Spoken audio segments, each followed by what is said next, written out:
আয়াত ৩ نزل عليك الكتاب بالحق مصدقا لما بين يديه وأنزل التوراة والإنجيل অনুবাদ তিনি সত্যসহ আপনার প্রতি কিতাব নাজিল করেছেন পূর্বে যা এসেছে তার সত্যতা প্রতিপন্নকারী রূপে আর তিনি নাজিল করেছিলেন তাওরাত ও ইনজিল তাফসির ১ নং ফুটনোটের বিবরণ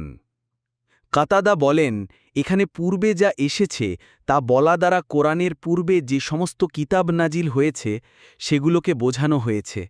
পক্ষান্তরে মুজাহিদ বলেন এখানে পূর্বে যা এসেছে বলে পূর্বেকার যাবতীয় কিতাব ও রাসূলকে বোঝানো হয়েছে অর্থাৎ এই কোরআন পূর্বতন সকল নবী রাসূল ও যাবতীয় কিতাবের সত্যায়নকারী